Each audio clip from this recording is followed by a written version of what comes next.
옛날 아주 먼 옛날에 호랑이가 담배를 피우고 산신령이 구름을 타고 내려와 쉬어가던 깊은 산골 마을이 있었습니다. 첩첩산중이라는 말이 무색하지 않을 만큼 산세가 험하고 골짜기가 깊어 해가 뜨면 금세 지고 달이 뜨면 온 세상이 쥐죽은 듯 고요해지는 그런 외딴 곳이었습니다.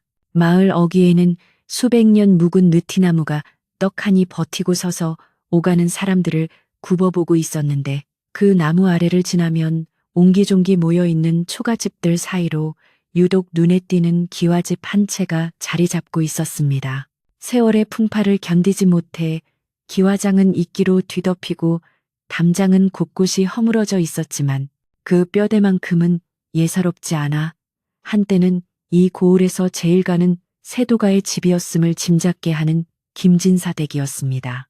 김진사댁은 대대로 글을 읽고 벼슬을 지낸 양반 가문이었으나 할아버지 대에 이르러 가세가 급격히 기울기 시작하더니 김진사의 대에 와서는 끼니를 걱정해야 할 처지가 되고 말았습니다. 소슬대문은 칠이 벗겨져 흉물스럽게 변했고 사랑채의 문창호지는 구멍이 숭숭 뚫려 찬바람이 드나들었지만 김진사는 조상 대대로 내려온 이 터전을 지키겠다는 일념 하나로 하루하루를 버티고 있었습니다. 그는 비록 가진 것은 없어도 선비로서의 체면과 자존심만큼은 목숨처럼 여기는 사람이었기에 남들에게 굽신거리지 않고 꼿꼿한 자세를 잃지 않으려 애썼습니다. 그러나 밤이 깊어 처마 끝에 달린 풍경 소리가 처량하게 울릴 때면 김진사는 잠을 이루지 못하고 마당을 서성이며 깊은 한숨을 내쉬곤 했습니다. 어느 해 늦가을 찬바람이 매섭게 불어와 나뭇잎을 모두 떨어뜨리고 스산한 기운이 감돌던 무렵이었습니다. 해가 뉘엿뉘엿 넘어가고 땅거미가 내려앉을 즈음 김진사댁 대문 앞에 웬 덩치 큰 사내 하나가 나타났습니다. 마치 산속을 헤매다 내려온 곰처럼 우람한 체격에 헝클어진 머리칼을 한 사내는 남루하기 짝이 없는 옷차림으로 집신조차 제대로 신지 않은 맨발이었습니다. 그는 대문 안을 기웃거리며 인기척을 내지도 않고 그저 우두커니 서 있었는데 마침 마당을 쓸러 나온 김진사가 그를 발견하고는 깜짝 놀라 뒷걸음질을 쳤습니다. 사람인지 짐승인지 분간하기 어려울 정도로 험상궂은 몰골이었지만 그 눈빛만은 묘하게 맑고 깊어 김진사는 두려움보다는 호기심을 먼저 느꼈습니다. 김진사가 조심스럽게 다가가 누구냐고 묻자 사내는 굵고 낮은 목소리로 자신을 떠돌이 머슴이라 소개하며 밥 한 끼만 주면 무슨 일이든 하겠다고 말했습니다. 그의 말투는 어눌하고 행동은 백떴지만 그 속에 담긴 절박함은 숨길 수 없었습니다. 김진사는 당장 자신들의 입에 풀칠하기도 어려운 형편이라 거절하려 했으나 사내에 움푹 들어간 배와 간절한 눈빛을 보고는 차마 매몰차게 내칠 수가 없었습니다. 예로부터 덕을 쌓으면 복이 온다는 조상님들의 말씀을 떠올린 김진사는 잠시 고민 끝에 아내의 눈치를 살피며 사내를 사랑채 옆 행랑방으로 들였습니다. 어차피 일할 사람이 없어 넓은 집안 곳곳이 방치되어 있던 터라 힘께나 쓸 것 같은 이 사내가 택감이라도 해준다면 그나마 다행이라 생각했던 것입니다. 사내의 이름은 덕배라고 했습니다. 성도 없고 본관도 모른 채 그저 덕배라 불린다는 그는 밥을 주면 주는 대로 고봉밥을 눈 깜짝할 새에 비워내고는 물 한 사발을 들이켜고 만족스러운 듯 배를 두드렸습니다. 김진사의 아내는 쌀독이 비어가는 소리가 들린다며 혀를 찼지만 덕배가 장작을 패는 솜씨를 보고는 입을 다물었습니다. 도끼를 한 번 휘두를 때마다 굵은 통나무가 쩍쩍 갈라져 나가는 모습은 실로 장관이었습니다. 보통 사람이라면 며칠이 걸릴 죗감을 반나절 만에 산더미처럼 쌓아 올리는 것을 보며 김진사는 이 낯선 사내가 적어도 밥값은 하겠구나 싶어 안도의 한숨을 내쉬었습니다. 그렇게 덕배는 김진사 댁의 머슴이 되어 낯선 마을에서의 첫밤을 보내게 되었습니다. 다음 날 아침 날이 밝자마자 김진사는 덕배를 데리고 집 앞에 논으로 나갈 채비를 했습니다. 가을 거지가 끝난 논을 갈아엎고 내년 농사를 준비해야 했기에 황소 같은 힘을 가진 덕배가 큰 도움이 될 것이라 기대했습니다. 김진사는 쟁기와 호미를 챙겨들고 앞장서며 덕배에게 따라오라고 손짓했습니다. 그런데 덕배는 김진사가 향하는 논 쪽은 쳐다보지도 않고 엉뚱하게도 동리 하나를 둘러매고는 집 뒤편에 있는 야산으로 성큼성큼 걸어가는 것이 아니겠습니까? 그곳은 돌과 자갈이 무성하여 풀 한 폭이 제대로 자라지 않는 마을 사람들이 쓸모없다고 버려둔 황무지였습니다. 김진사는 당황하여 덕배를 불렀지만 그는 들은 채도 않고 산비탈을 오르기 시작했습니다. 김진사가 헐레벌떡 덕배를 쫓아가 보니 그는 이미 자갈밭 한가운데 자리를 잡고 태미질을 시작하고 있었습니다. 땅을 일구어 무엇을 심으려는 것도 아니고 그저 땅속에 박힌 큼지막한 돌덩이들을 파내어 옆으로 옮기는 단순한 작업이었습니다. 김진사가 도대체 무엇을 하는 거냐고 묻자 덕배는 땀을 뻘뻘 흘리며 무심하게 대답했습니다. 돌을 치워야지요. 그 한마디가 전부였습니다. 왜 돌을 치우는지, 돌을 치워서 무엇을 하려는지에 대한 설명은 없었습니다. 김진사는 기가 막혀서 말문이 막혔습니다. 비옥한 논밭을 놔두고 하필이면 아무도 거들떠보지 않는 자갈밭에서 힘을 빼는 꼴이라니.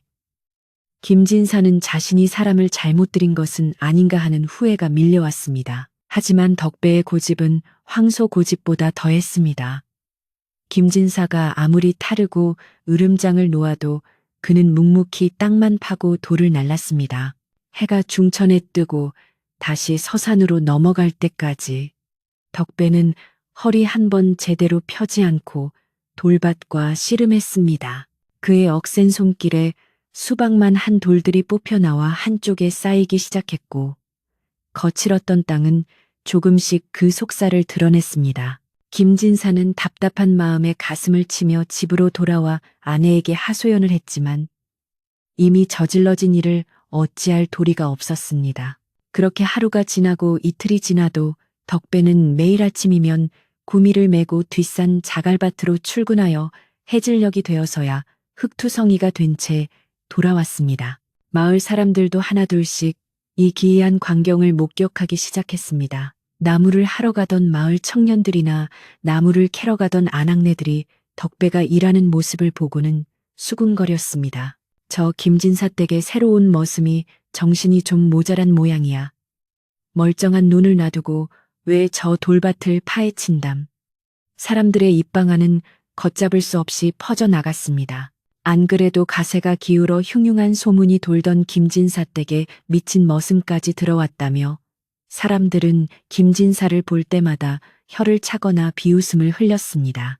김진사는 얼굴이 화끈거려 바깥 출입조차 꺼려지게 되었지만 덕배는 남들이 뭐라 하건 아랑곳하지 않고 자신의 일에만 몰두할 뿐이었습니다. 어느 날은 김진사가 참다 못해 덕배에게 단단히 화를 냈습니다. 이 사람아, 자네가 밥을 축내러 온 것이 아니라면 제발 돈이 되는 일을 하게. 저 자갈밭을 파서 금이라도 나온단 말인가? 그러나 덕배는 그저 씩 웃으며 흙 묻은 손으로 땀을 닦을 뿐이었습니다. 주인 어른, 땅은 거짓말을 하지 않습니다요.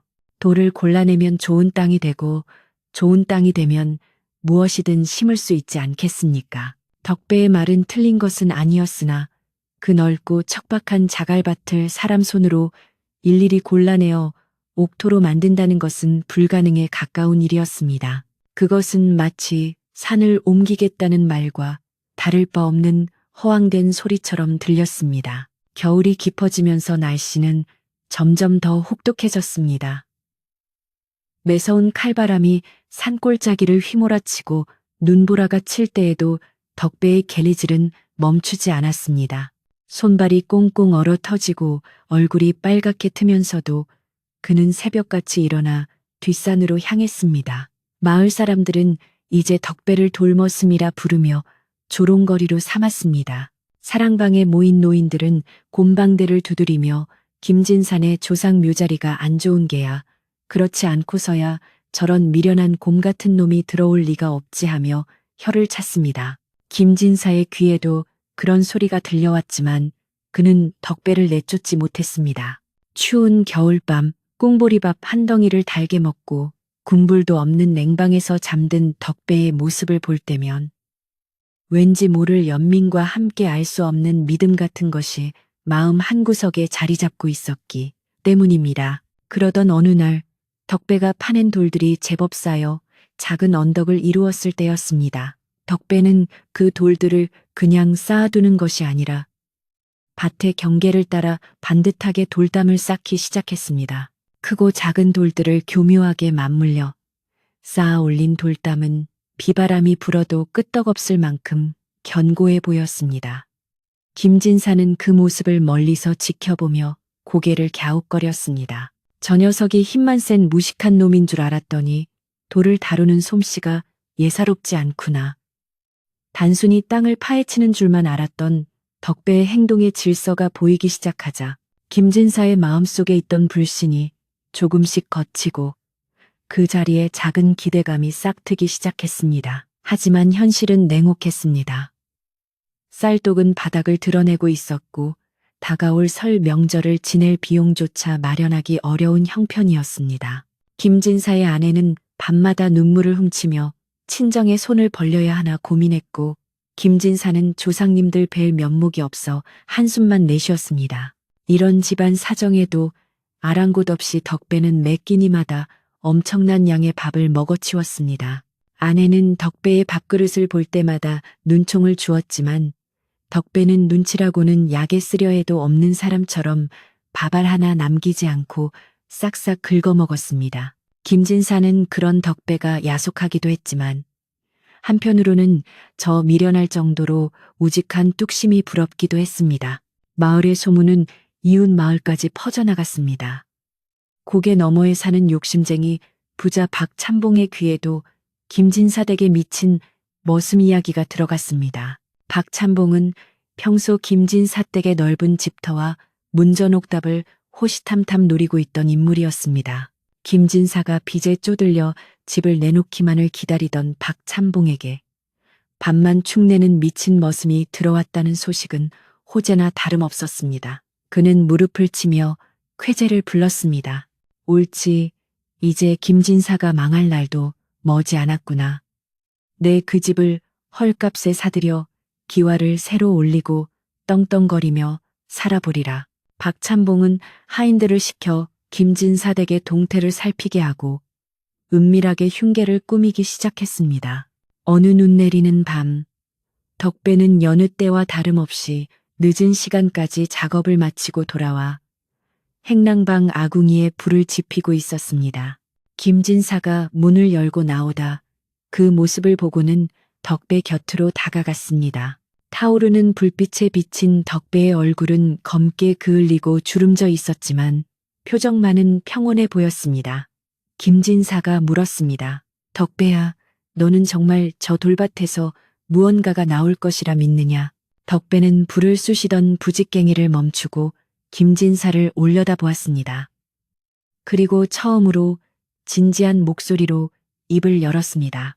나으리, 세상에 쓸모없는 땅은 없습니다요. 사람도 정성을 들이면 변하듯이 땅도 땀을 흘려 어루만져주면 반드시 보답을 하는 법입지요. 두고 보십시오. 저 돌밭이 이 댁을 살릴 것입니다. 그날 밤 김진사는 기이한 꿈을 꾸었습니다. 꿈속에서 덕배가 파헤친 자갈밭에서 황금빛 용이 솟아올라 하늘로 승천하는 꿈이었습니다.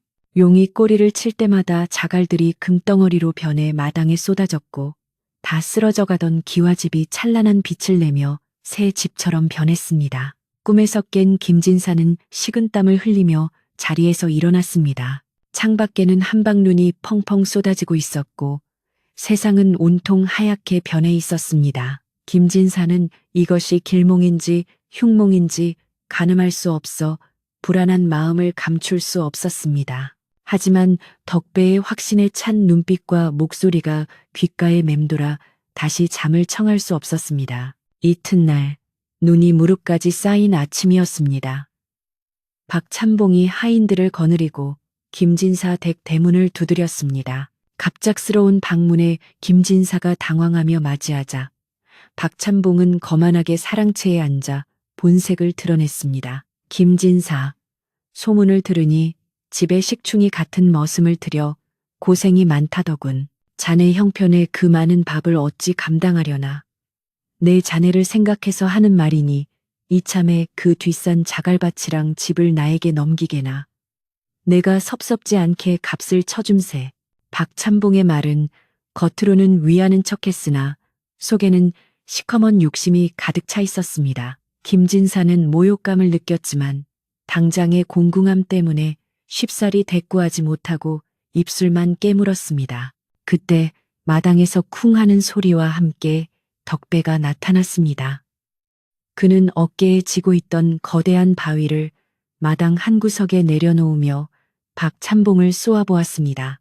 덕배의 기세에 눌린 박찬봉의 하인들이 슬금슬금 뒷걸음질을 쳤습니다. 덕배는 아무 말 없이 박찬봉과 김진사 사이를 가로막고 섰습니다. 마치 주인을 지키려는 충직한 사냥개처럼 혹은 산을 지키는 산신령처럼 위험 있는 모습이었습니다. 박찬봉은 헛기침을 하며 이 무슨 무례한 짓인가 하고 호통을 쳤지만 덕배의 서슬 퍼런 눈빛에 기가 꺾여 서둘러 자리를 떴습니다. 두고 보자. 내 기필코 이 집을 내 것으로 만들고 말 테다. 박찬봉이 남긴 말은 불길한 예감을 드리웠습니다. 박찬봉이 돌아간 후 김진사는 덕배를 바라보며 복잡한 심경을 느꼈습니다. 덕배 덕분에 위기를 모면했지만 앞으로 닥쳐올 시련이 걱정되었기 때문입니다. 하지만 덕배는 태연하게 다시 바위를 짊어지고 뒷산으로 향했습니다. 그의 뒷모습은 마치 세상의 모든 짐을 홀로 진 듯 무거워 보였지만 한 발 한 발 내딛는 걸음에는 흔들림이 없었습니다.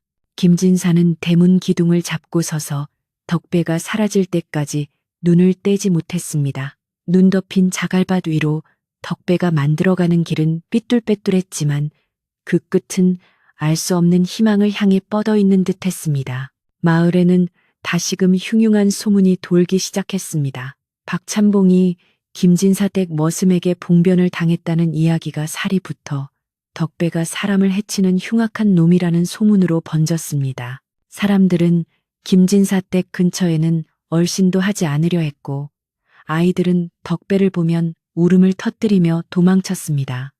김진사 댁은 철저히 고립되었습니다. 쌀독은 바닥을 보인 지 오래되어 하루에 죽 2끼로 연명해야 했고 대값마저 떨어져 냉골에서 밤을 지새워야 했습니다. 그럼에도 불구하고 덕배는 묵묵히 자신의 일을 계속했습니다. 이제 그는 자갈밭을 넘어 산 중턱까지 파고 들어가고 있었습니다. 어느덧 겨울이 지나고 봄 기운이 돌기 시작할 무렵 덕배가 일구던 자갈밭은 놀라울 정도로 변해 있었습니다. 수만 개의 돌이 치워지고 그 자리에 거무튀튀한 흙이 드러났습니다. 비록 비옥한 옥토는 아니었지만 더 이상 쓸모없는 자갈밭도 아니었습니다. 덕배는 그곳에 무엇을 심으려는 것인지 아니면 다른 꿍꿍이가 있는 것인지 아무에게도 말하지 않았습니다. 김진사는 이제 반쯤 포기한 심정으로 덕배를 지켜볼 뿐이었습니다. 그래, 될 대로 되라지. 네가 하려는 일이 무엇이든 끝을 보아라. 김진사는 마음속으로 이렇게 되뇌며 덕배에게 모든 것을 맡기기로 결심했습니다. 봄바람이 살랑거리며 꽃망울을 터뜨릴 준비를 하던 어느 날 김진사는 덕배가 파놓은 밭고랑 사이에서 무언가 반짝이는 것을 발견했습니다.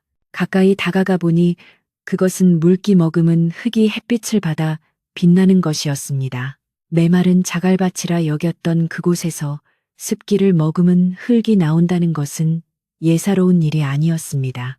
김진사가 덕배를 찾아 두리번거릴 때 덕배는 저 멀리 산비탈 아래서 무언가를 유심히 관찰하고 있었습니다. 그는 땅에 귀를 대고 소리를 듣는가 하면 흙냄새를 맡으며 고개를 끄덕이기도 했습니다.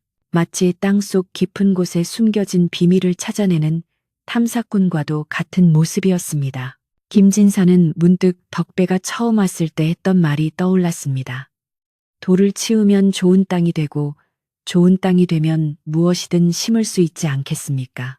덕배는 단순히 돌을 치운 것이 아니라 땅의 숨통을 틔워주고 있었던 것입니다. 김진사의 가슴 속에서 다시금 희망의 불씨가 타오르기 시작했습니다. 하지만 이 평화도 잠시 마을 어귀에서 요란한 꽹과리 소리와 함께 박찬봉이 사람들을 이끌고 몰려오고 있다는 소식이 들려왔습니다. 김진사의 집을 집어삼키려는 박찬봉의 탐욕은 이제 노골적인 위협이 되어 다가오고 있었습니다. 과연 김진사와 덕배는 이 위기를 어떻게 헤쳐나갈 수 있을까요? 바람은 거세지고 운명의 시간은 점점 다가오고 있었습니다. 봄바람이 불어와 살구꽃이 흐드러지게 피었건만 김진사 댁의 마당에는 한겨울 삭풍보다 더 매서운 긴장감이 감돌고 있었습니다. 요란한 꽹과리 소리와 함께 대문을 박차고 들어온 이는 다름 아닌 이웃마을의 박찬봉이었습니다. 그는 10여 명의 하인들을 거느리고 위세등등하게 마당을 차지하고 서서 마치 제 집 안방이라도 되는 양 거드름을 피웠습니다. 박찬봉의 번들거리는 비단 옷과 기름진 얼굴은 끼니조차 잊기 어려워 수척해진 김진사의 모습과 대조를 이루며 보는 이로 하여금 묘한 비애감을 느끼게 했습니다. 박찬봉은 뒷짐을 진 채 김진사를 위아래로 훑어보며 비릿한 웃음을 흘렸습니다. 그의 눈길은 김진사를 넘어 저 멀리 뒷산에서 묵묵히 돌을 나르고 있는 덕배에게로 향했습니다. 박찬봉은 혀를 차며 과장된 목소리로 떠들어대기 시작했습니다. 허허, 김진사. 자네가 이리도 살이 분별이 어두운 줄은 미처 몰랐네 그려. 온 고을 사람들이 자네 집 머슴을 두고 미치광이라고 손가락질을 해대는데 주인이라는 사람은 그걸 말리기는커녕 뒷짐만 지고 구경만 하고 있다니 말일세. 박찬봉의 말에는 가시가 돋쳐 있었습니다. 그는 김진사의 자존심을 긁어놓으려는 듯 덕배가 쌓아 올린 돌탑들을 가리키며 조소를 퍼부었습니다. 저 돌무더기들이 밥을 먹여주나 아니면 옷을 입혀주나 멀쩡한 문전옥답 다 놔두고 저 척박한 자갈밭에 공을 들이는 꼴이라니 지나가던 소가 웃을 일이로구만. 김진사는 모멸감에 치를 떨었지만 당장의 빚 때문에 박찬봉에게 큰 소리를 칠 처지가 아니었습니다. 그는 끓어오르는 분노를 억누르며 차분하게 대응하려 애썼습니다. 박찬봉, 남의 집안일에 그리 과도하게 참견하는 것은 도리가 아닌 듯하네. 내 비록 가세가 기울어 자네에게 빚을 지기는 했으나 집안의 일꾼을 부리는 일까지 자네 허락을 받을 이유는 없네. 김진사의 목소리는 떨리고 있었지만 그 눈빛만은 잃지 않으려 노력했습니다. 그러나 박찬봉은 코웃음을 치며 품에서 낡은 장부 하나를 꺼내 흔들어 보였습니다. 그것은 김진사의 아버지가 생전에 남긴 빅문서였습니다. 도리. 지금 도리를 논할 때인가. 자네가 갚아야 할 이자가 눈덩이처럼 불어나고 있는데 저런 미친 머슴에게 쌀을 퍼먹이며 세월을 낳고 있으니 내가 답답해서 온 게 아닌가. 박찬봉은 으름장을 놓으며 본론을 꺼냈습니다. 내 자네 사정이 딱해서 하는 제안이니 잘 듣게. 저 쓸모없는 뒷산 자갈밭과 집터를 내게 넘기게나. 그러면 빚을 탕감해 주는 것은 물론이고 자네 식구들이 먹고 살 방도는 마련해 주겠네. 그것은 제안이 아니라 협박이나 다름없었습니다. 조상 대대로 지켜온 터전을 넘기라는 것은 김진사에게 죽으라는 말과 같았습니다. 그때였습니다. 마당 한구석에서 묵직한 발소리가 들려왔습니다. 덕배였습니다. 그는 자신의 몸통만 한 바위를 어깨에 짊어진 채 박찬봉과 하인들 사이를 무심하게 가로질러 지나갔습니다. 덕배의 온몸은 흙투성이었고 땀냄새가 진동했지만 그에게서 뿜어져 나오는 기운은 범접할 수 없는 위압감을 주었습니다. 하인들은 덕배의 엄청난 힘과 무뚝뚝한 표정에 질려 슬금슬금 길을 터주었습니다. 덕배는 박찬봉을 쳐다보지도 않고 오로지 자신이 가야 할 길만 보고 걸어갔습니다. 마치 파리가 앵앵거려도 황소는 제 갈 길을 가는 것과 같은 형국이었습니다. 박찬봉은 무시당했다는 생각에 얼굴이 불그락푸르락해졌습니다. 이 건방진 놈이 상전이 와서 말씀을 나누는데 인사는커녕 흙먼지를 날리며 지나가 박찬봉이 고래고래 소리를 질렀지만 덕배는 들은 채만 채하며 바위를 지정된 장소에 쿵 하고 내려놓았습니다. 땅이 울리는 소리에 박찬봉은 움찔 놀라 뒷걸음질을 쳤습니다. 덕배는 바위를 내려놓은 뒤에야 천천히 허리를 펴고 박찬봉 쪽을 쓱 돌아보았습니다. 그 눈빛에는 적이도 분노도 없었지만 깊은 산속의 호수처럼 알 수 없는 서늘함이 담겨 있어 박찬봉의 말문을 막히게 했습니다. 박찬봉은 헛기침을 몇 번 하더니 분위기를 바꾸려는 듯 김진사에게 마지막 통첩을 날렸습니다. 두고 보자고. 내 인내심도 그리 길지 않으니 보름 안에 결정을 내리게. 그때까지 빚을 갚지 못하거나 집을 넘기지 않으면 관아에 고발하여 법대로 처리할 테니 그리 알게. 박찬봉은 되돌아서서 대문을 빠져나갔고 하인들도 우르르 그 뒤를 따랐습니다. 폭풍우가 휩쓸고 지나간 듯한 마당에는 정막만이 감돌았습니다. 김진사는 다리에 힘이 풀려 마루 끝에 주저앉았고 그의 아내는 부엌 문 뒤에서 소리 죽여 흐느꼈습니다. 마을에는 삽시간에 소문이 퍼졌습니다. 김진사 댁이 곧 박찬봉에게 넘어가게 생겼다는 소식은 동네 우물가 안악들의 입방아를 타고 이 집 저 집으로 날라졌습니다. 사람들은 김진사를 동정하면서도 한편으로는 그 미련한 머슴을 탓했습니다. 아이고, 그 곰 같은 머슴놈이 들어오더니 결국 사단이 났구만. 멀쩡한 밭을 두고 돌산만 파헤치더니 꼴 좋다. 사람들의 비웃음은 바람을 타고 김진사 댁 담장을 넘어왔습니다. 김진사는 귀를 막고 싶었지만 그럴수록 마음의 짐은 더 무거워져만 갔습니다. 세상 천지에 내 편은 하나도 없는 것 같은 외로움이 그를 짓눌렀습니다. 그러나 덕배는 요지부동이었습니다. 박찬봉이 다녀간 후에도 그는 평소와 다름없이, 아니 오히려 더 열정적으로 자갈밭을 일구었습니다. 이제 그는 단순히 돌을 치우는 것을 넘어 돌들을 이용하여 밭의 가장자리에 높다란 둑을 쌓고 있었습니다. 마치 물을 가두려는 저수지 둑처럼 보였지만 그곳은 물 한 방울 나지 않는 메마른 산비탈이었습니다. 마을 사람들은 그 모습을 보고 혀를 찼습니다. 저놈이 이제는 헛것이 보이나 보네. 물도 없는 곳에 둑을 쌓아서 뭐 하겠다는 거야?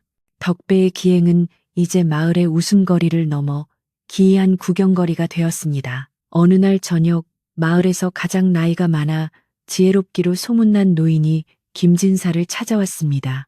노인은 지팡이를 짚고 힘겹게 고개를 넘어와 덕배가 일하는 모습을 한참 동안 물끄러미 바라보았습니다. 김진사가 마당으로 나와 인사를 건네자 노인은 깊은 주름 속에 감춰진 눈을 빛내며 나직하게 말했습니다.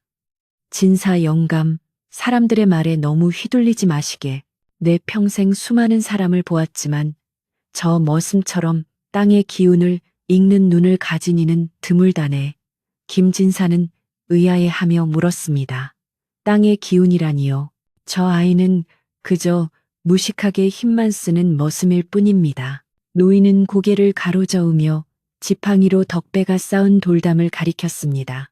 저 돌담을 보게.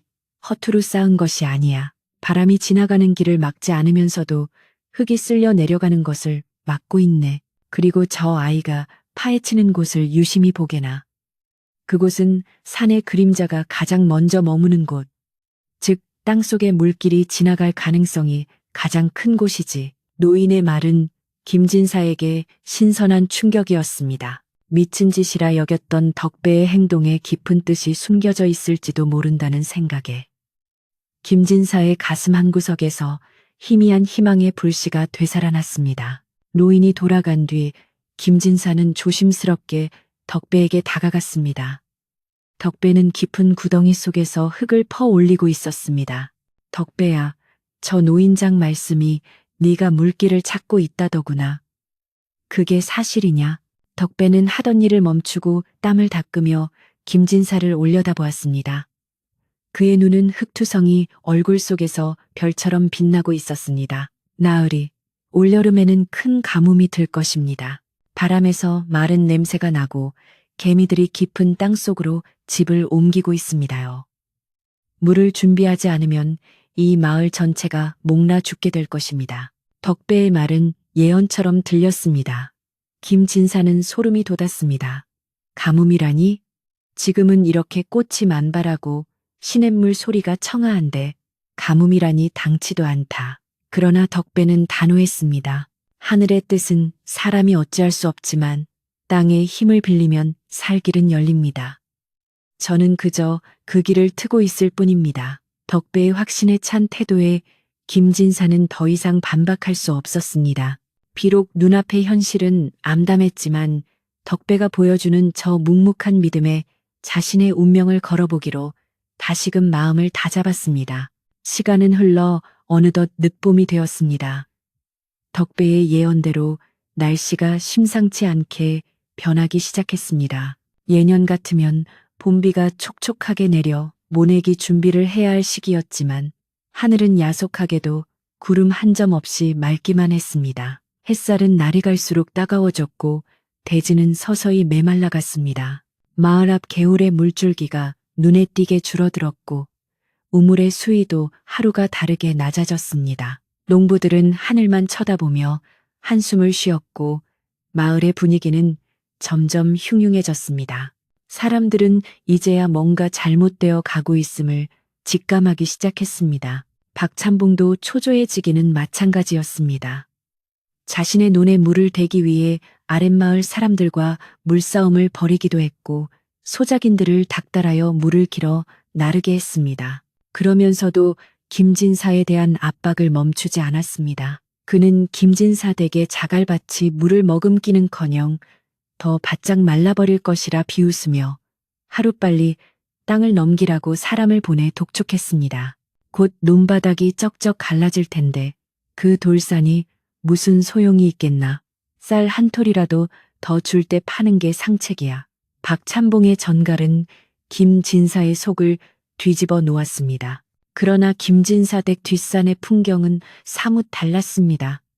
덕배가 파놓은 깊은 구덩이 주변으로 묘한 냉기가 감돌고 있었습니다. 한낮에 땡볕이 내리쬐는데도 그 근처에 가면 서늘한 기운이 느껴졌습니다. 덕배는 이제 사람의 키보다 훨씬 깊게 땅을 파고 들어갔습니다. 그는 하루 종일 구덩이 속에 들어가 나오지 않았고 오직 흙을 담은 지게만이 밖으로 나와 비워지기를 반복했습니다.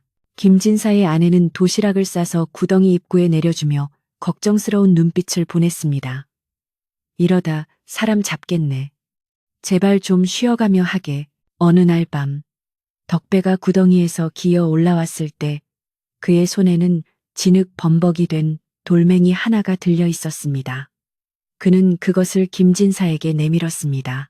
나으리, 이것 좀 보십시오. 김진사가 등잔불 아래서 그 돌을 자세히 들여다보니 바짝 마른 지표면의 돌과는 달리 축축하게 젖어 있었고 이끼 같은 푸른 것이 끼어 있었습니다. 이것은 물기가 아니냐. 김진사의 목소리가 떨렸습니다. 덕배는 고개를 끄덕이며 희미하게 웃었습니다. 네, 밑바닥에 물길이 잡혔습니다. 이제 조금만 더 파고 들어가면 숨통이 트일 것입니다. 그 작은 젖은 돌멩이는 김진사에게 천금보다 귀한 보석처럼 보였습니다. 희망이 보이지 않던 칠흑 같은 어둠 속에서 한 줄기 빛을 발견한 기분이었습니다. 하지만 마을의 상황은 더욱 악화되었습니다. 가뭄은 이제 재앙 수준으로 치닫고 있었습니다. 논바닥은 거북이 등처럼 갈라져 모내기에 놓은 어린 모들이 타들어가고 있었고 식수를 구하기 위해 이웃 마을까지 물동이를 이고 가야 하는 지경에 이르렀습니다. 인심은 흉흉해져서 이웃 간의 물 한 바가지 때문에 고성이 오가고 멱살잡이가 벌어지기도 했습니다. 박찬봉은 이 기회를 틈타 더욱 악랄하게 김진사를 몰아세웠습니다. 그는 마을 사람들을 선동하여 김진사 댁을 비난하게 만들었습니다. 김진사네 머슴이 산신령의 노여움을 사서 비가 안 오는 거야. 멀쩡한 산을 파헤치니 산신이 노안개지. 가뭄에 지친 마을 사람들은 이성적인 판단을 잃고 박찬봉의 말에 동조하기 시작했습니다. 그들은 김진사댁 대문 앞에 몰려와 돌을 던지며 욕설을 퍼부었습니다. 당장 구술하든가 머슴을 내쫓아라. 내 놈들 때문에 우리가 다 죽게 생겼다. 김진사는 굳게 닫힌 대문 뒤에서 공포에 떨어야 했습니다. 이런 소란 속에서도 덕배는 흔들리지 않았습니다. 그는 오히려 더 필사적으로 다미질을 했습니다. 마을 사람들의 원망이 하늘을 찌르고 박찬봉의 협박이 목을 조여오는 절체절명의 순간, 덕배는 땅속 깊은 곳에서 들려오는 미세한 물소리에 귀를 기울였습니다. 그것은 마치 어머니의 심장 소리처럼 쿵쿵거리며 덕배를 부르고 있었습니다. 덕배는 입술을 깨물며 마지막 힘을 다해 곡괭이를 들어 올렸습니다. 그의 굵은 팔뚝에 핏줄이 터질 듯 솟아올랐습니다. 조금만 더. 덕배의 거친 숨소리가 메마른 대지를 울렸습니다. 여름이 시작된다는 이파가 지났지만 비 한 방울 내리지 않는 하늘은 야속할 정도로 푸르기만 했습니다. 태양은 이글거리며 모든 생명을 태워버릴 듯 자결했습니다. 박찬봉은 보름이라는 기한이 내일로 다가왔음을 알리는 전가를 보냈습니다. 내일 해가 중천에 뜰 때까지 빚을 갚지 못하면 집을 비우게 최후 통첩이었습니다. 김진사는 밤새 한숨으로 지새웠고 덕배는 횃불을 밝히고 밤샘 작업을 강행했습니다. 과연 내일 해가 뜨면 김진사 댁의 운명은 어떻게 될까요? 덕배가 찾은 그 작은 물기는 과연 기적을 만들어낼 수 있을까요? 운명의 날이 밝았습니다. 동쪽 하늘에서 솟아오른 태양은 아침부터 붉은 기운을 토해내며 대지를 달구기 시작했습니다. 밤새 식지 않은 열기가 남아있던 마을은 해가 뜨자마자 다시금 찜통처럼 변해버렸습니다. 풀벌레 소리조차 들리지 않는 적막한 아침. 김진사의 집 마당에는 숨막히는 긴장감이 감돌았습니다. 김진사는 하얗게 센 머리를 정갈하게 빗어 넘기고 의관을 갖춰 입은 채 사랑채 마루에 정좌하고 있었습니다. 그의 눈가는 연하고 입술은 바짝 말라 있었지만 허리는 꼿꼿하게 펴고 있어 마지막 남은 양반의 자존심을 지키려는 듯 보였습니다. 그러나 그의 속마음은 타들어가는 논바닥보다 더 까맣게 타고 있었습니다. 약속한 정오가 가까워오자 마을 어귀에서부터 웅성거리는 소리가 들려오기 시작했습니다. 먼지를 일으키며 몰려오는 무리는 박찬봉과 그의 하인들, 그리고 가뭄에 지쳐 신경이 곤두선 마을 사람들이었습니다.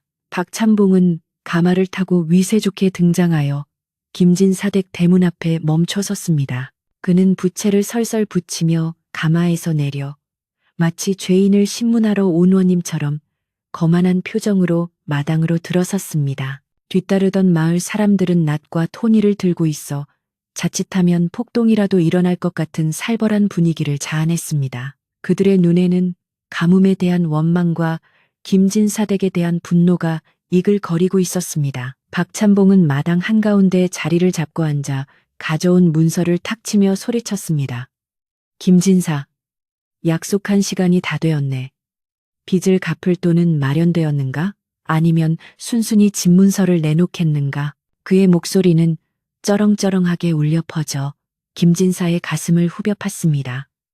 김진사는 떨리는 손을 무릎 위에 올리고 천천히 입을 열었습니다. 박찬봉, 아직 해가 중천에 걸리지 않았네. 조금만 더 기다려주게. 김진사의 목소리는 힘이 없었지만 박찬봉은 코웃음을 치며 비아냥거렸습니다. 해가 중천에 걸린다고 하늘에서 금이라도 떨어진단 말인가? 부질없는 고집일랑 꺾고 이제 그만 현실을 직시하게나. 마을 사람들도 거들기 시작했습니다. 진사 어른, 우리도 참을 만큼 참았습니다. 저 미친 머슴이 산을 건드려 동티가 나는 바람에 비가 안 오는 거 아닙니까? 당장 저 머슴놈을 끌어내고 산신께 빌어야 비가 올 겁니다. 사람들의 아우성은 점점 커져만 갔습니다. 그들은 자신들의 고통을 해소할 희생양이 필요했고 박찬봉의 교묘한 선동에 넘어가 모든 원인을 덕배에게 돌리고 있었습니다. 김진사는 사람들을 진정시키려 했지만 흥분한 군중의 목소리에 그의 말은 묻혀버리고 말았습니다. 당장이라도 사람들이 뒷산으로 몰려가 덕배를 끌어내릴 기세였습니다. 그 시각 덕배는 깊고 어두운 구덩이 밑바닥에서 홀로 사투를 벌이고 있었습니다. 지상에서 벌어지는 소라는 아득하게 들려왔지만 그는 오로지 자신의 발밑에 집중하고 있었습니다. 구덩이는 이제 우물보다 훨씬 깊어져 올려다보면 하늘이 동전만하게 보일 정도였습니다. 덕배의 온몸은 진흙과 땀으로 범벅이 되어 있었고 손바닥은 물집이 터져 피가 배어 나왔습니다. 그러나 그의 눈빛은 횃불보다 더 강렬하게 빛나고 있었습니다. 그가 딛고 서 있는 바닥에서 미세한 진동이 느껴졌기 때문입니다. 그것은 단순한 땅울림이 아니라 거대한 생명체가 숨을 쉬는 듯한 규칙적인 박동이었습니다. 덕배는 흙벽에 귀를 대고 소리를 들었습니다. 쿠르르, 쿠르르. 땅속 깊은 곳에서 거대한 물줄기가 흐르는 소리가 들려왔습니다. 그동안 수많은 바위를 깨고 흙을 파내며 찾아 헤매던 바로 그 소리였습니다. 덕배는 확신에 찬 미소를 지으며 마지막 관문인 거대한 안반을 내려다보았습니다. 이 바위만 깨뜨리면 물길이 터질 것이 분명했습니다. 덕배는 호흡을 가다듬고 쇠꼬챙이를 바위 틈새에 끼워 넣었습니다. 그리고 있는 힘껏 망치를 내리쳤습니다. 깡, 깡, 어두운 구덩이 속에 쇠 부딪히는 소리가 날카롭게 울려 퍼졌습니다. 다시 마당으로 돌아와 박찬봉은 이제 더 이상 기다릴 수 없다는 듯 하인들에게 눈짓을 했습니다. 여봐라. 가서 저 뒷산의 머슴놈을 끌고 오너라. 그리고 김진사는 관하로 넘길 채비를 하여라. 하인들이 예 하고 대답하며 뒷산으로 향하려 하자 김진사가 벌떡 일어나 그들 앞을 가로막았습니다. 평소 유약하기만 했던 김진사라고는 믿기지 않을 만큼 결연한 모습이었습니다. 내 집에서 한 발자국도 움직이지 마라. 아직 내 집이고 내 땅이다. 시간이 남았는데 어찌 이리 무도하게 구는가. 김진사의 호통에 하인들이 주춤하며 멈춰 섰습니다. 박찬봉은 기가 막히다는 듯 혀를 찼습니다. 이 양반이 노망이 났나?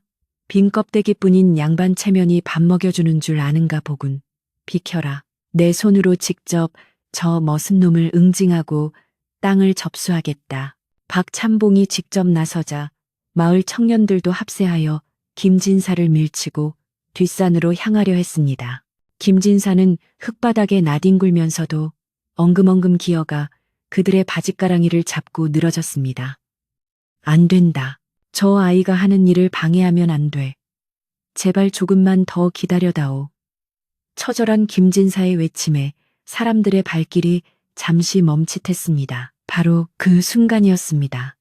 뒷산 쪽에서 우웅 하는 기이한 소리가 들려오기 시작했습니다. 처음에는 바람 소리인가 싶었지만 소리는 점점 커져 땅바닥을 울리는 묵직한 진동으로 변했습니다. 사람들은 서로 얼굴을 쳐다보며 웅성거렸습니다. 이게 무슨 소리야? 지진인가? 박찬봉도 놀란 표정으로 뒷산을 바라보았습니다. 소리는 덕배가 파놓은 구덩이 깊은 곳에서부터 솟구쳐 올라오고 있었습니다. 마치 잠자던 용이 깨어나는 듯한 소리에 사람들은 두려움을 느끼며 뒷걸음질을 쳤습니다. 구덩이 속의 덕배는 마지막 일격을 준비하고 있었습니다. 바위 틈새가 조금씩 벌어지며 그 사이로 시원한 냉기가 뿜어져 나왔습니다. 덕배는 온몸의 기를 모아 망치를 높이 쳐들었습니다. 이압, 그의 기압 소리와 함께 망치가 쇠꼬챙이를 강타했습니다. 쩍 하는 소리와 함께 거대한 안반에 균열이 가기 시작했습니다. 그 틈으로 압력을 견디지 못한 물줄기가 쉬익 소리를 내며 뿜어져 나오기 시작했습니다. 덕배는 튀어오르는 물방울을 얼굴에 맞으며 환희에 찬 비명을 질렀습니다. 드디어 맥을 잡은 것이었습니다. 마당에 있던 사람들은 뒷산에서 피어오르는 흙먼지를 목격했습니다. 그리고 곧이어 구덩이 입구에서 희뿌연 안개 같은 것이 피어올랐습니다. 그것은 땅속의 차가운 냉기가 바깥의 뜨거운 공기와 만나 생긴 물안개였습니다. 한여름 대낮에 피어오르는 물안개는 신비롭다 못해 경이로웠습니다. 저것 좀 봐. 연기가 난다. 불이라도 난 거 아니야? 사람들은 혼란스러워했습니다. 박찬봉은 불길한 예감을 감지하고 소리쳤습니다. 저놈이 무슨 요술을 부리는 게냐.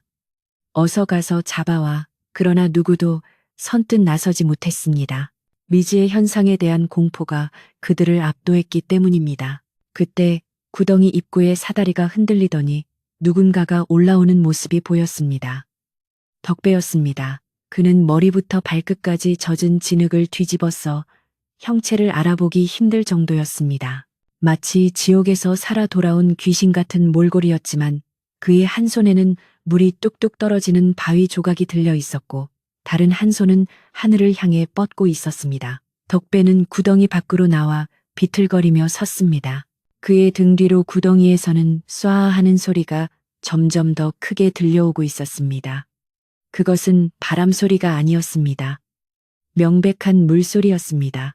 김진사는 흑투성이가 된 채 덕배를 바라보았습니다. 덕배의 입가에는 옅은 미소가 번지고 있었습니다.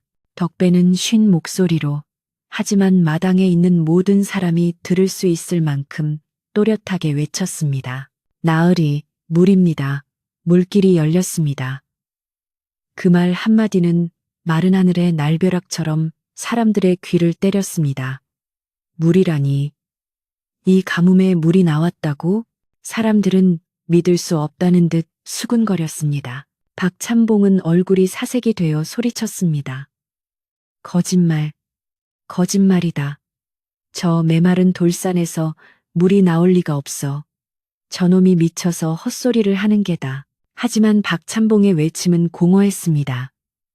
덕배가 서 있는 곳에서부터 서늘한 바람이 불어와 마당의 열기를 식히기 시작했기 때문입니다. 그 바람에는 습기를 머금은 흙냄새와 비릿한 물냄새가 섞여 있었습니다. 평생 흙을 파먹고 살아온 농사꾼들이 그 냄새를 모를 리 없었습니다. 마을 노인 한 명이 떨리는 목소리로 말했습니다. 이 냄새는 진짜 물냄새야. 깊은 산속 옹달샘에서나 맡을 수 있는 그 냄새라고. 노인의 말에 사람들의 동요는 극에 달했습니다.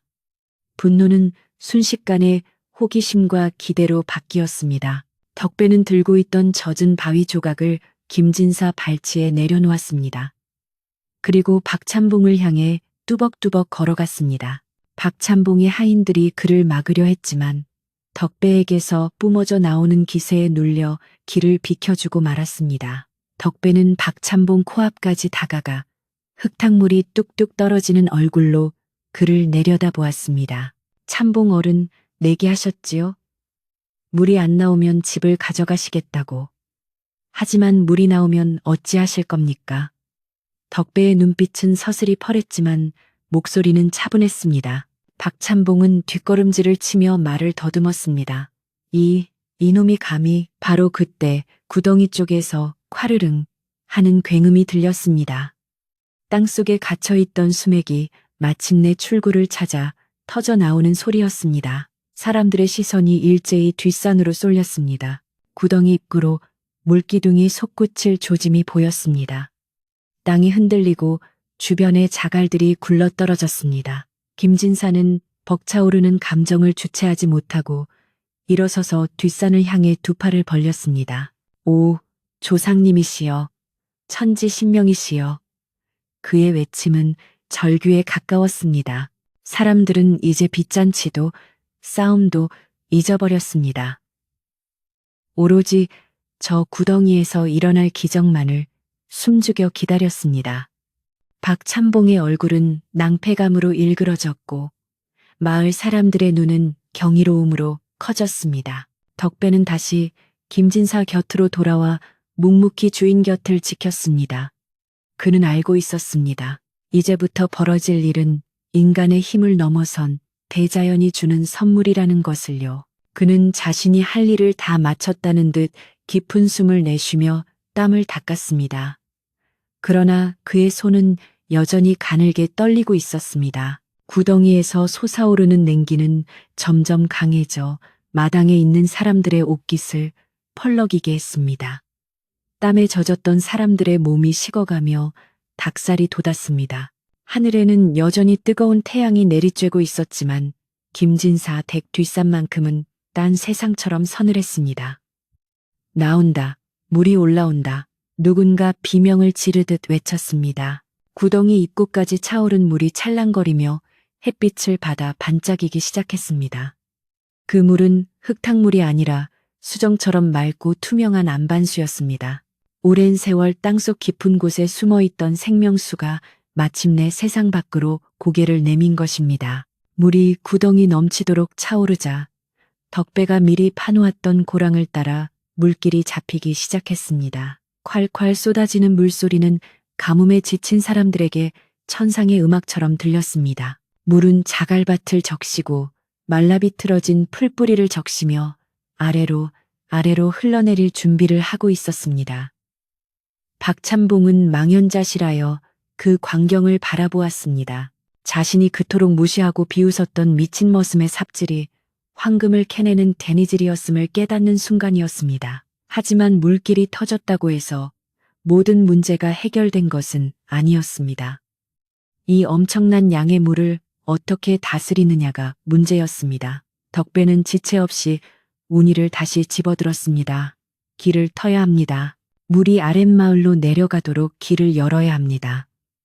덕배의 외침에 멍하니 서 있던 마을 청년들이 하나둘 정신을 차렸습니다. 그들은 누가 시키지도 않았는데 덕배를 돕기 위해 달려갔습니다. 조금 전까지 덕배를 잡으려던 그들이 이제는 덕배와 함께 물길을 트기 위해 움직이기 시작했습니다. 김진사는 흐르는 눈물을 닦을 생각도 하지 못한 채 그 감격스러운 광경을 지켜보았습니다. 덕배가 만들어낸 기적은 단순히 물을 찾은 것이 아니라 사람들의 마음속에 굳게 닫혀있던 불신과 이기심의 벽까지 허물어뜨리고 있었습니다. 맑은 물이 콸콸 쏟아져 내리는 소리와 함께 김진사 댁의 운명도 새로운 국면을 맞이하고 있었습니다. 과연 이 물은 김진사 댁과 마을 전체에 어떤 변화를 가져다 줄까요? 그리고 욕심 많은 박찬봉은 이대로 물러설까요? 이야기는 이제 절정을 향해 달려가고 있습니다. 우레와 같은 소리와 함께 터져나온 물줄기는 멈출 기미가 보이지 않았습니다. 억눌려 있던 대지의 혈맥이 뚫린 듯 수정처럼 맑고 차가운 물이 김진사 댁 뒷산 자갈밭을 순식간에 휘감아 돌았습니다. 그것은 단순히 물이 솟아나는 정도가 아니라 마치 산이 오랫동안 참아왔던 숨을 일시에 토해내는 듯한 장엄한 광경이었습니다. 마당에 모여있던 사람들은 넋을 잃고 그 장면을 바라보았습니다. 방금 전까지만 해도 서로 멱살을 잡고 고성을 지르며 싸우던 사람들이었으나 대자연의 압도적인 힘 앞에서는 모두가 한낱 미미한 존재일 뿐이었습니다. 덕배가 파놓은 거대한 구덩이는 금세 물로 가득 차오르더니 넘친 물이 둑을 넘어 아래쪽으로 콸콸 쏟아져 내리기 시작했습니다. 그제야 정신을 차린 덕배가 무리를 치켜들고 우렁차게 소리쳤습니다. 다들 멋들 하십니까? 물길을 터야 합니다. 이대로 두면 아까운 물이 다 낭비되고 맙니다. 덕배의 고함 소리는 멍하니 서 있던 마을 청년들의 귓전을 때렸습니다. 그 소리는 마치 전장의 장수가 병사들을 독려하는 호령처럼 위엄이 있었습니다. 조금 전까지 덕배를 잡아 가두려 했던 청년들은 누가 먼저랄 것도 없이 들고 있던 몽둥이를 내던지고 개시와 삽을 고쳐 잡았습니다. 자, 가자. 물길을 잡으러 가자. 청년들이 덕배의 뒤를 따라 자갈밭 아래로 뛰어내려갔습니다. 김진사를 비난하던 노인들도 지팡이를 던져두고 흙을 나를 채비를 했습니다. 생명수와도 같은 물이 눈앞에 있는데 해묵은 감정이나 체면 따위는 더 이상 중요하지 않았습니다. 덕배는 마치 물의 신이 들린 사람처럼 움직였습니다. 그는 물이 흐르는 속도와 방향을 순식간에 파악하고는 사람들이 어디를 파고 어디를 막아야 할지 정확하게 지시했습니다. 거기는 돌로 막으시오. 이쪽은 더 깊게 파야 하오. 덕배의 손짓 하나에 10여 명의 장정들이 일사불란하게 움직였습니다. 그동안 덕배가 혼자서 묵묵히 쌓아 올렸던 돌담과 둑들이 재구시를 하기 시작했습니다. 덕배가 미리 만들어둔 수로를 따라 물은 거침없이 그러나 질서정연하게 산 아래로 흘러내려갔습니다. 그 모습은 마치 덕배가 오랫동안 이 순간만을 위해 준비해온 치밀한 계획의 일부인 것처럼 보였습니다. 박찬봉은 물에 젖은 생쥐꼴이 되어 마당 한가운데 우두커니 서 있었습니다. 튀어오른 물벼락을 맞아 비단 옷은 엉망이 되었고 갓은 비뚤어져 우스꽝스러운 모양새였습니다. 그는 믿을 수 없다는 듯 뒷산을 멍하니 바라보며 입을 다물지 못했습니다. 자신의 계산으로는 절대 일어날 수 없는 일이 눈앞에서 벌어지고 있었기 때문입니다. 메마른 돌산에서 물이 나오다니 그것도 마을 전체를 먹여 살리고도 남을 만큼의 엄청난 수량이라니 박찬봉이 쥐고 있던 빈문서는 물에 젖어 잉크가 번지고 찢어져 너덜너덜해졌습니다. 그것은 이제 종이 조각에 불과했습니다. 물이 귀한 가뭄에 이 엄청난 수원을 가진 김진사댁의 땅값은 천정부지로 치솟을 것이 자명했기 때문입니다. 마을 사람들은 이제 박찬봉 따위는 안중에도 없었습니다. 그들은 오로지 흘러내리는 물을 자신의 논으로 끌어들이기 위해 혈안이 되어 있었습니다. 개울이 말라 비틀어져 거북이 등처럼 갈라졌던 논바닥에 시원한 물줄기가 닿자 치익 하는 소리와 함께 흙이 물을 빨아들이는 소리가 들렸습니다. 타들어가던 벼포기들이 물을 만나 생기를 되찾는 모습은 실로 감동적이었습니다. 아랫마을 논에서 일하던 농부들이 환호성을 지르며 춤을 추기 시작했습니다. 물이다. 물이 내려온다. 김진사댁에서 물이 터졌다. 그 함성은 산을 타고 메아리 쳐온 고을로 퍼져나갔습니다. 박찬봉의 하인들조차 주인 곁을 슬금슬금 떠나 물을 구경하러 갔습니다. 홀로 남겨진 박찬봉은 수치심과 분노로 얼굴이 불그락 푸르락했습니다. 그는 떨리는 목소리로 김진사에게 마지막 발악을 했습니다. 이복의 김진사, 이 물은 자네 혼자만의 것이 아닐세. 산에서 나온 물이니 마을 공동의 것이지. 그러니 내 빚은 이걸로 퉁치고. 그러나 김진사는 더 이상 예전의 유약한 선비가 아니었습니다. 그는 뒷짐을 지고 박찬봉을 내려다보며 차갑게 말했습니다. 박찬봉, 자네가 조금 전 뭐라 했는가? 이 자갈밭은 쓸모없는 땅이니 당장 넘기라 하지 않았나? 이제 와서 말을 바꾸는 것은 산의 대장부로서 할 짓이 못 되네. 그리고 빚 이야기는 나중에 관아에서 정식으로 따져보세. 자네가 그동안 부당하게 불린 이자에 대해서도 말일세. 김진사의 당당한 태도에 박찬봉은 말문이 막혔습니다. 주변에 있던 마을 안악들이 박찬봉을 향해 혀를 차며 수군거렸습니다. 쉬쉬. 욕심이 과하면 화를 부른다더니 꼴 좋다. 남의 눈에 피눈물 내면 제 눈에는 피가 나는 법이지. 따가운 눈총을 견디지 못한 박찬봉은 황급히 가마에 올라탔습니다. 두고 보자. 내가 이대로 물러설 줄 알고. 그는 허세 섞인 고함을 질렀지만 도망치듯 사라지는 가마의 뒷모습은 처량하기 그지 없었습니다.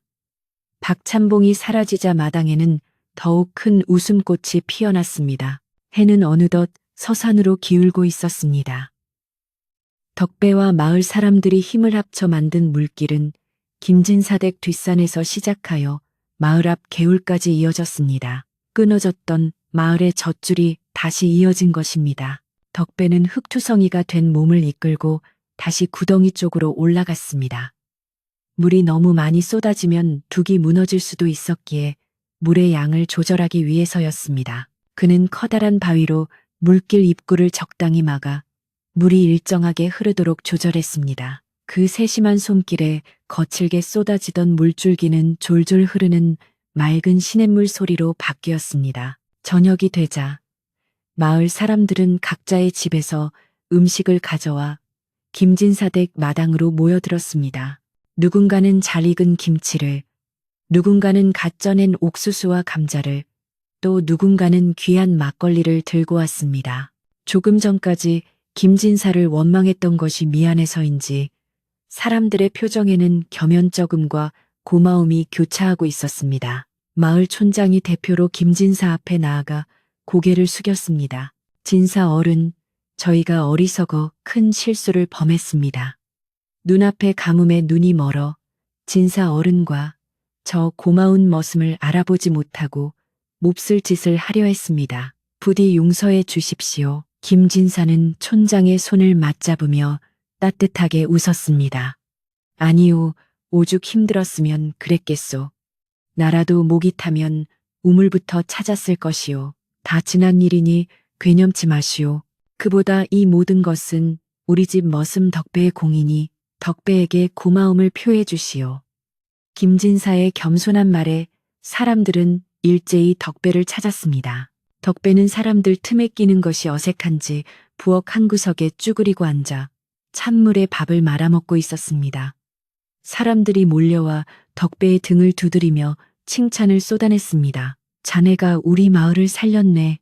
천하장사가 따로 없어. 물장사일세 그려. 덕배는 쑥스러운 듯 머리를 긁적이며 바보처럼 웃기만 했습니다. 돌을 치우면 물이 나온다고 하지 않았습니까요? 땅은 거짓말을 안 합니다요. 덕배의 그 한마디는 모여있는 사람들의 가슴을 뭉클하게 했습니다. 그들은 덕배를 미쳤다고 손가락질했던 자신들의 입이 부끄러웠습니다. 겉모습만 보고 사람을 판단하고 당장의 이익만을 쫓아 진실을 보지 못했던 자신들의 어리석음을 뼈저리게 반성했습니다. 덕배가 흘린 땀방울이 모여 기적을 만들었고 그 기적은 사람들의 메마른 마음까지 촉촉하게 적셔주고 있었습니다. 김진사의 아내는 부엌에서 쉴 새 없이 음식을 내왔습니다. 쌀독이 비어 걱정이었지만 마을 사람들이 가져온 곡식과 채소로 광이 다시 채워지고 있었습니다. 가뭄으로 인해 흉흉했던 인심은 물과 함께 씻겨내려갔고 그 자리에는 예전의 따뜻한 정이 다시 차오르고 있었습니다. 마당에 멍석을 깔고 둘러앉은 사람들은 막걸리 잔을 기울이며 덕배의 무용담을 안주 삼아 이야기꽃을 피웠습니다. 그 큰 바위를 떡하니 들어올리는데 내 눈을 의심했다니까. 박찬봉 그 양반 도망가는 꼴 좀 보게. 10년 묵은 체증이 다 내려가더구먼. 밤이 깊어지자 달이 떠올랐습니다.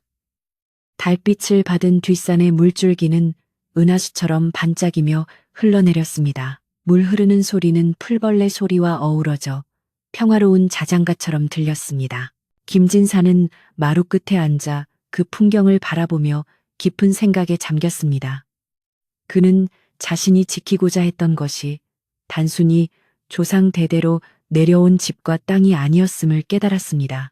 그것은 사람에 대한 믿음 그리고 자연에 대한 경외심이었습니다. 가세가 기울어 있고 살았던 선비로서의 도리를 덕배라는 우직한 머슴을 통해 다시금 배우게 된 것입니다. 사람들이 하나둘 돌아가고 마당이 조용해지자 김진사는 덕배를 불렀습니다. 덕배야, 이리 와서 앉거라.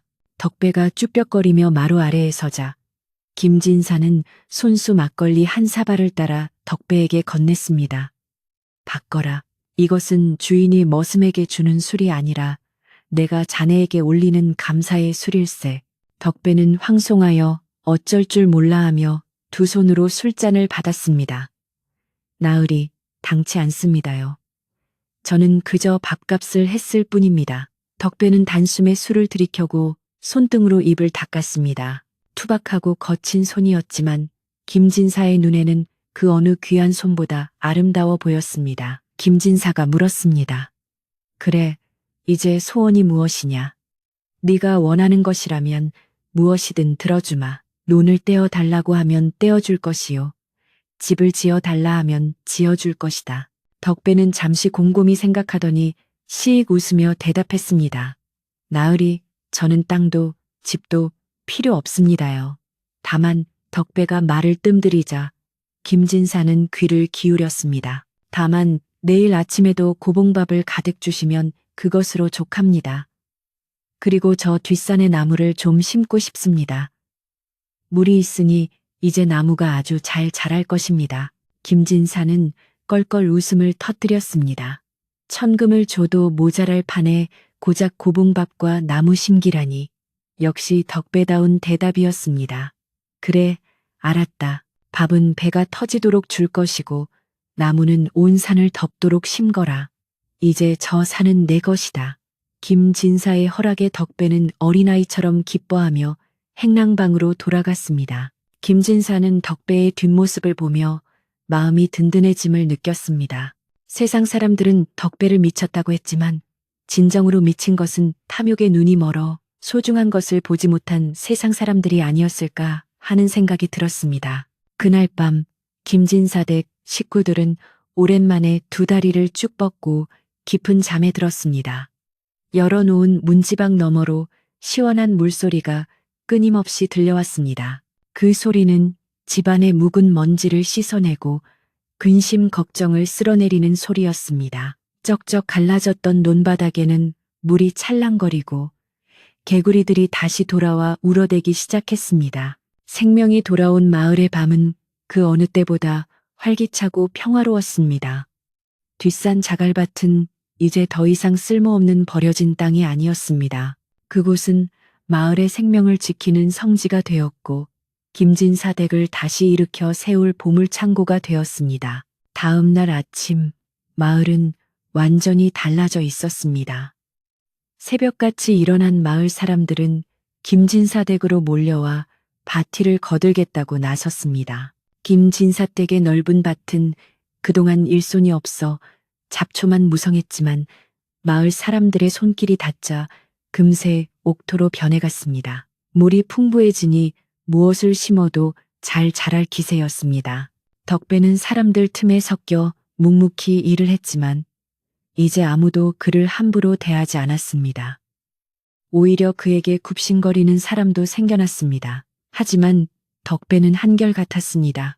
칭찬을 듣는다고 우쭐대지도 않았고 누가 알아주지 않아도 서운해하지 않았습니다. 그는 그저 흙과 돌과 물과 함께 어우러져 살아가는 자연의 일부 같은 사람이었습니다. 박찬봉은 그 후로 두문불출하며 바깥 출입을 끊었다고 합니다. 소문에 의하면 화병이 나서 몸져 누웠다고도 하고 밤마다 뒷산에서 들려오는 물소리 때문에 잠을 못 이룬다고도 했습니다.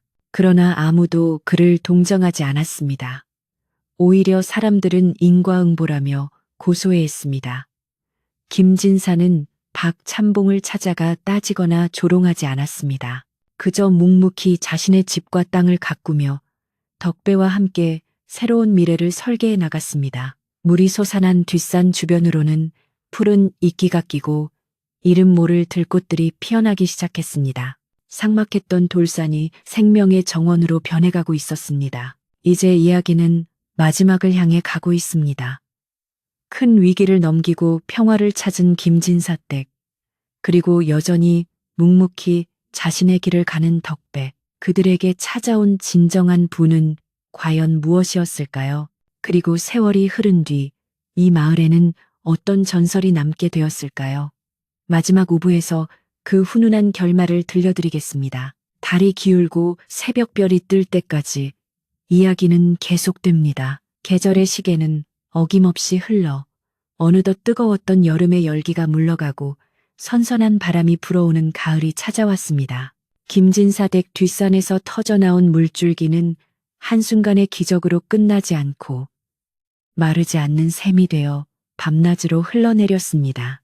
그 물은 메말랐던 대지를 적시고 죽어가던 생명들을 다시 일으켜 세우는 생명수가 되었습니다. 마을 앞 들판은 황금 물결로 일렁거렸고 앙상했던 나뭇가지에는 탐스러운 열매들이 주렁주렁 매달렸습니다.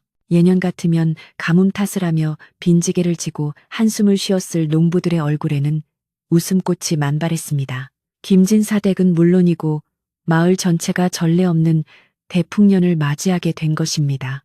특히 김진사 댁의 변화는 눈부실 정도였습니다. 잡풀만 무성하고 기와장이 깨져 흉물스럽던 고택은 온데간데 없고 다시금 생기가 넘치는 웅장한 기와집의 위용을 되찾았습니다. 덕배가 일구어낸 뒷산 자갈밭은 더 이상 쓸모없는 땅이 아니었습니다.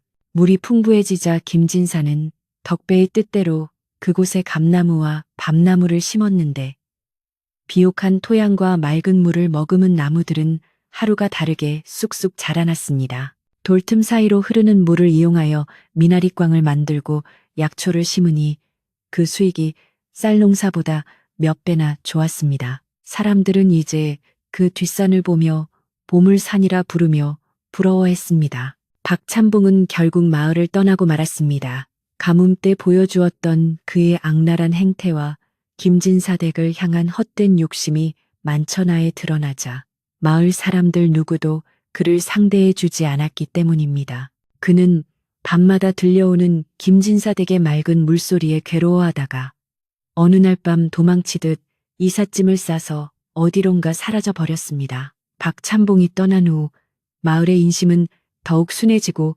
평화로워졌습니다. 사람들은 김진사를 마을의 어른으로 모시며 존경했고 김진사 또한 어려운 이웃을 외면하지 않고 베풀며 살았습니다.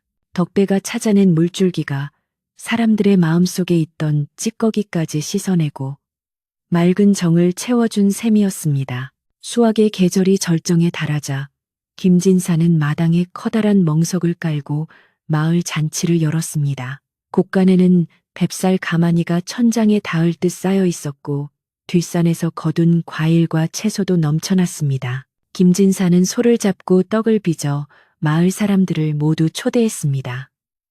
남녀노소 할 것 없이 온 동네 사람들이 김진사 댁 마당으로 모여들었습니다.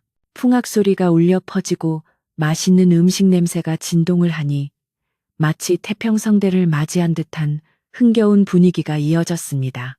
사람들은 서로 술잔을 권하며 지난날의 고생을 위로하고 풍요로운 수확의 기쁨을 함께 나누었습니다. 이 잔치의 주인공은 단연 덕배였습니다. 김진사는 상석에 앉아 있던 몸을 일으켜 덕배를 불렀습니다. 덕배는 여전히 허름한 무명옷을 입고 구석에서 묵묵히 고기를 굽고 있었습니다. 김진사가 덕배의 손을 잡아 이끌고 마당 한가운데로 나오자 사람들이 일제히 환호성을 질렀습니다. 우리 마을의 은인 덕배 만세, 돌머슴이 아니라 복덩이 머슴일세. 쏟아지는 찬사의 덕배는 얼굴이 홍당무처럼 빨개져서 어쩔 줄을 몰라 했습니다. 그는 그저 배불리 먹을 수만 있다면 족한 사람이었기에 이런 환대와 칭송은 낯설고 부끄럽기만 했습니다. 김진사는 사람들 앞에서 정중하게 덕배에게 고개를 숙였습니다. 양반이 머슴에게, 그것도 많은 사람들이 보는 앞에서 예를 갖추는 것은 파격적인 일이었습니다. 자네가 아니었다면 우리 집안은 물론이고 이 마을 전체가 큰 화를 면치 못했을 걸세. 자네의 그 우직한 믿음과 땀방울이 우리를 살렸네. 내 평생 자네를 친동생처럼, 아니 스승처럼 여기며 살겠네. 김진사의 진심 어린 말에 장내는 숙연해졌습니다. 덕배는 황송하여 맞절을 하며 눈물을 글썽였습니다. 나으리 당치 않습니다요. 저는 그저 돌을 좀 치웠을 뿐인데 땅이 복을 준 것이지요. 잔치는 밤이 늦도록 이어졌습니다. 보름달이 휘영청 밝게 떠올라 마당을 대낮처럼 비추었고 사람들의 얼굴에는 행복이 가득했습니다. 김진사의 아내는 덕배를 위해 특별히 지은 새옷과 가죽신을 선물했습니다. 덕배는 생전 처음 받아보는 비단 옷을 받아들고 아이처럼 기뻐했습니다. 그는 새옷을 가슴에 품고 밤하늘의 달을 올려다보았습니다. 고향을 떠나 떠돌이 생활을 하며 겪었던 수많은 서름과 배고픔이 눈 녹듯 사라지는 순간이었습니다. 이제 그에게는 따뜻한 집과 믿어주는 주인, 그리고 정든 이웃들이 있었습니다. 세월은 유수와 같이 흘러갔습니다. 김진사 댁은 덕배가 만들어 놓은 기반 덕분에 날로 번창하여 인근 고을에서 제일 가는 부자라는 소리를 듣게 되었습니다. 하지만 김진사는 재물이 늘어날수록 더욱 검소하게 생활하며 남을 돕는 데 힘썼습니다. 흉년이 들면 곳간을 열어 빈민들을 구제했고 글을 배우고 싶어하는 아이들을 위해 서당을 짓기도 했습니다. 사람들은 이 모든 복이 덕배라는 어진 사람을 알아보고 거두어준 김진사의 덕망 때문이라 칭송했고 또 어떤 이들은 주인을 위해 묵묵히 헌신한 덕배의 충심이 하늘을 감동시킨 것이라 말했습니다. 덕배도 이제 나이가 들어 흰머리가 희끗희끗해졌지만 그의 기운만큼은 여전했습니다. 그는 늙어서도 K를 놓지 않고 뒷산을 가꾸었습니다. 덕배가 젊은 시절 피땀 흘려 일구었던 자갈밭은 이제 울창한 숲과 과수원이 되어 봄이면 꽃향기가 진동하고 가을이면 풍성한 열매를 맺는 낙원이 되었습니다. 그는 매일 아침 산에 올라가 자신이 뚫어놓은 물길을 살피고 나무들을 어루만지며 하루를 시작했습니다. 마을 아이들은 덕배를 산신령 할아버지라 부르며 따랐고 덕배는 아이들에게 옛 이야기를 들려주며 호주머니에서 잘 익은 밤과 감을 꺼내주곤 했습니다.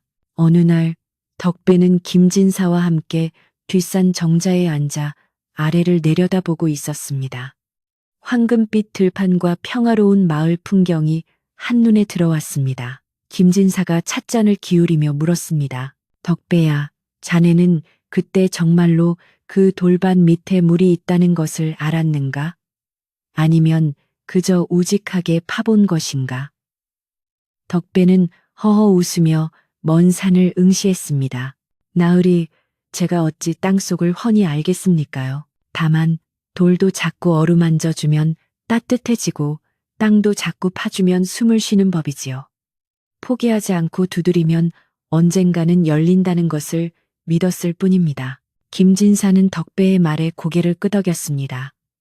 세상 사람들은 눈에 보이는 것만 믿고 빨리 결과를 얻지 못하면 쉽게 포기하거나 비웃곤 합니다. 하지만 덕배는 보이지 않는 것을 믿었고 남들이 비웃을 때 묵묵히 땀을 흘렸습니다. 그 미련스러울 정도의 끈기가 결국 메마른 땅에서 물을 길어 올리고 기울어 가던 집안을 일으켜 세운 것입니다. 김진사는 덕배야말로 진정한 현자가 아닐까 생각했습니다. 사람들은 자네를 미쳤다 했지만 결국 자네가 옳았네. 자네가 가져온 것은 물이 아니라 희망이었어. 김진사와 덕배는 늙어서도 서로를 의지하며 친형제처럼 지냈습니다. 두 사람이 세상을 떠난 뒤에도 마을 사람들은 그들을 잊지 않았습니다.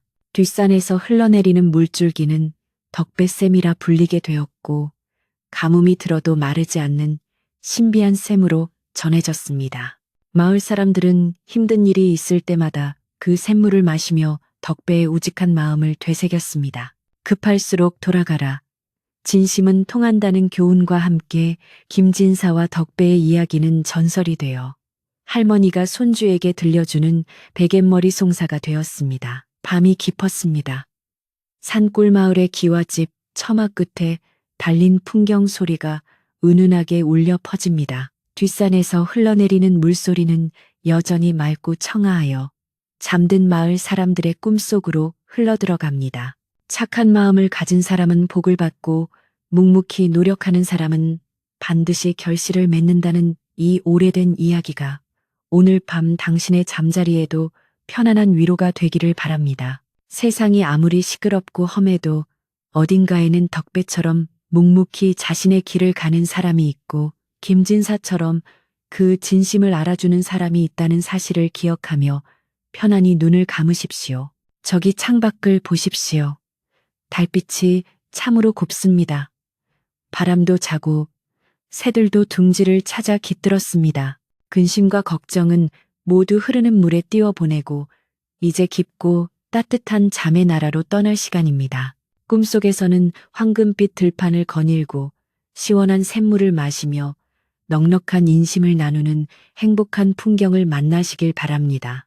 옛날 아주 먼 옛날 미쳤다는 소리를 들었지만 결국 불을 불러온 머슴과 그를 믿어준 주인의 이야기는 여기서 끝을 맺습니다. 모두들 평안한 밤, 행복한 꿈 꾸시기를 바랍니다. 안녕히 주무십시오.